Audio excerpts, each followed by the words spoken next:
Halo, selamat malam semuanya. Masih di Anissa AE Channel di novel Naksir Kamu Gus, karya Sinta Holisatunisa.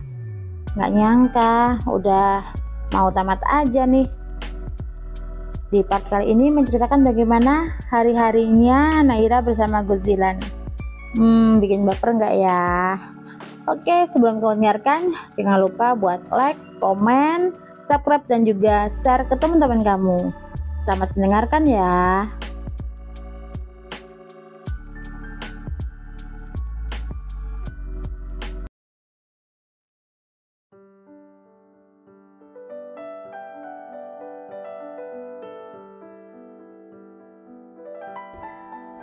Hal yang menyenangkan ialah menghabiskan waktu bersamanya.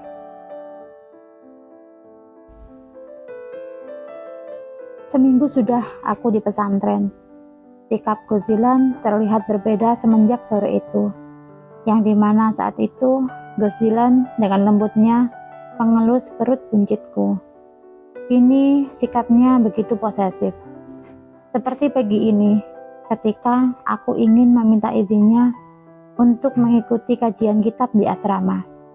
Gus Zilan menolaknya dengan alasan diriku harus beristirahat dengan cukup di kamar. Tidak sampai di situ, saat hendak ke kamar mandi pun, Gus Zilan menuntunku seperti orang sakit. Benar-benar membuatku sedikit merasa itu sudah berlebihan. Wes, nggak usah ikut kajian kitab di asrama, nggak bakal ada yang marahin juga. Wes nurut perintah mas nggak mau kamu sampai kenapa-napa. Gus Zilan kembali mengulangi kata-katanya, dan jelas itu tidak bisa diubah. Tapi Gus, ucapanku terhenti kalau satu jemarinya tertempel di bibir. Mas, boten Gus. Aku mengangguk, tanda mengerti. Tapi mas, Naira cuma ikut kajian di asrama. Di asrama juga ada Ulfa. Mas ndak malu gitu kalau nanti Naira ndak naik kelas? Ndak, ngapain malu? Wes, pokoknya kamu ndak usah ikut. Kalau masih nggak nurut, tak tinggal jalan sama Neng Marwa loh. Ucap Gus Zilan yang mungkin tanpa sadar sudah membuat hatiku kembali teriris.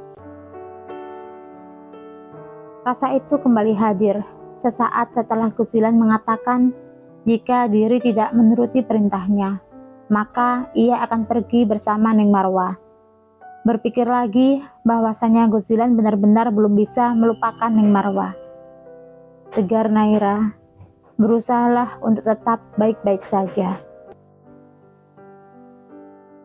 Kusungingkan senyum. Ndak apa-apa loh mas, kalau Mas Zilan mau pergi sama Neng Marwa, Naira pasti kasih izin. Tuturku sembari menundukkan kepala ke bawah, memandangi perutku. Seulah senyum kembali tersungging. Ya Allah dek, mas bercanda. Kepalaku terdongak ke atas, memandang ke arah Gus Zilan. Kalau benar juga enggak apa-apa kok mas. Berusaha meyakinkan, karena mungkin itu bukan kata candaan, melainkan kesungguhan.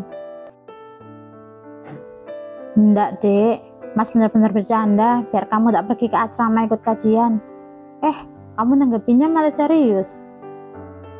Aku mengangguk, mencoba berpikir jika itu hanya sebuah candaan, bukan sebuah keinginan dari Gus Zilan.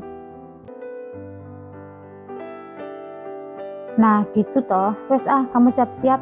Mas pengen ngajak kamu jalan-jalan, biar ndak suntuk di rumah terus. Ucap Gus Zilan yang kemudian mengajakku untuk pergi. Aku mengangguk, sembari melangkah ke arah kamar mandi, untuk bersiap. Tak butuh waktu lama, akhirnya aku selesai bersiap. Dengan gamis warna pink yang menjuntai panjang sampai betis kaki, dan jilbab yang senada. Kini telah melekat di tubuh. Tak hanya itu, diriku juga sedikit memoles wajah menggunakan bedak tabur, dan bibir sedikit kuberi lipstik agar tidak terlihat pucat. Cantik, ucap Guzilan yang baru saja masuk. Dan kemudian melihatku masih duduk di depan meja rias. Kusunggingkan senyum. Mimpi apa semalam? Bisa dipuji Guzilan seperti itu. Sungguh, itu luar biasa membuatku bahagia. Meski kata sederhana, tapi sensasinya luar biasa. Bangkit dari posisi semula, sembari melangkah ke arah sofa. Tanganku meraih tas selempang milikku. Tas ini kubeli di saat jalan-jalan di Pasar Tuban bersama Ulfa. Saat hendak melangkah ke arah pintu, Guzilan menghentikan langkahku. Tubuhnya berjongkok di depanku. Tangan lembutnya kembali membelai perutku. Sedikit geli, namun terasa nyaman. Anak Abi seneng kan Abi ajak Umi jalan-jalan keluar? Nanti kalau kamu mau apa-apa bilang ya, pasti Abi beliin. Cup. Satu kecupan hangat Guzilan berikan. Sungguh, diriku benar-benar terharu dibuatnya. Terima kasih Allah, sudah membuat ayah dari anakku berubah.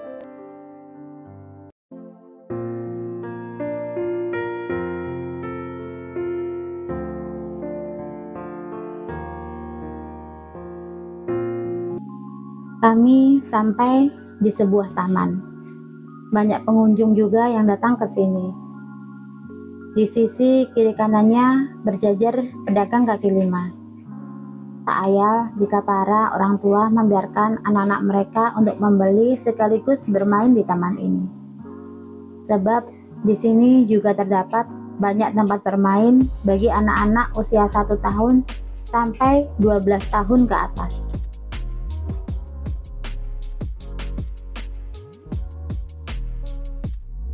Mas, panggilku sedikit pelan, namun masih bisa terdengar oleh pendengaran Guzilan.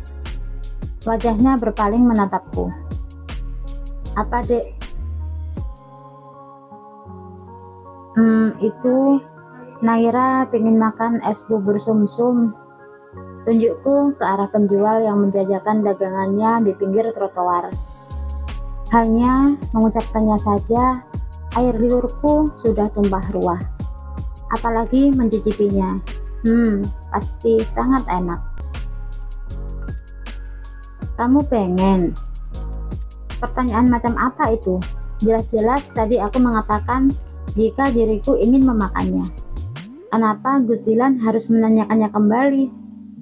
Apa mungkin ia hanya ingin menggodaku saja? Aku kembali mengangguk. Kalau Mas Dilan nggak mau, nggak apa-apa kok. Kata siapa nggak mau, Dek? Ayo.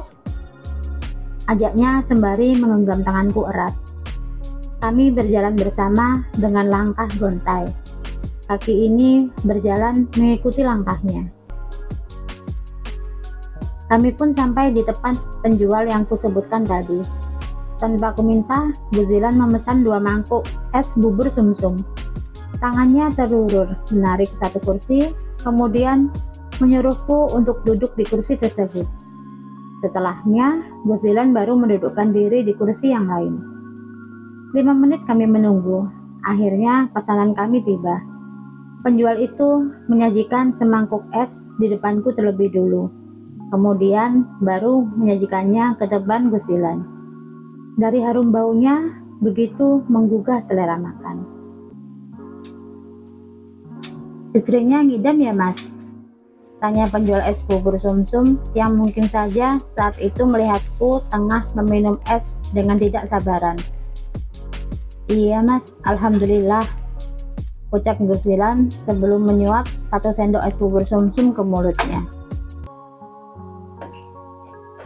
Selesai makan di warung, kami kembali mengelilingi taman ini dengan berjalan kaki. Rasanya benar-benar menyenangkan karena bisa menikmati kebersamaan ini. Tak ayal jika aku begitu bahagia dengan semuanya, sampai pegal pun tidak terasa sama sekali olehku. Rasanya benar-benar bahagia, sebab hari ini adalah hari di mana Diriku menikmati kebersamaan bersamanya. Senyumku terus tersungging, sementara tangan kiriku memegang bagian perut. Pastinya dia juga ikut bahagia, karena Uminya merasa sangat bahagia. Kenapa senyum-senyum? Aku menggeleng. Boten mas, boten nopo-nopo. Guzilan mengangguk, dengan pandangan kembali terfokus ke arah jalanan di depan. Kita mampir ke warung Bu Slamet dulu ya, Ra. Tadi Umi nitip suruh diberikan sate serepeh, ucap Guzilan. Aku mengangguk. Suasana kembali sunyi. Hanya suara murotal dari radio yang mendominasi di dalam mobil yang sebelumnya diputar oleh Guzilan. Ya, kami kini dalam perjalanan kembali ke pesantren. Tak lama, mobil yang kami tumpangi pun kembali berhenti di depan sebuah warung. Yang di depannya terdapat banner bertuliskan sate serepeh Bu Slamet. Guzilan mengajakku untuk turun, dan aku mengangguk setuju. Assalamualaikum mas, pesen satenya sekawan doso dados kalih nggih. Nggih mas, monggo dientosi ngoten nggih. Guzilan mengangguk, berjalan lebih dulu di depanku. Kakiku mengikuti langkahnya dari belakang. Kami duduk di sisi pemanggang sate. Asap mengepul, beraroma khas ayam bakar. Benar-benar membuat air liurku ingin menetes. Cuplikan part selanjutnya. Dengarkan dulu penjelasanku, semua ini hanya salah paham. Aku menggeleng, salah paham. Setelah mendengar kebenaran dan yang kudengar dan apa yang kulihat itu termasuk kesalahpahaman. Hanya orang bodoh yang percaya jika itu hanya kesalahpahaman. Dan aku tidak ingin menjadi orang bodoh itu.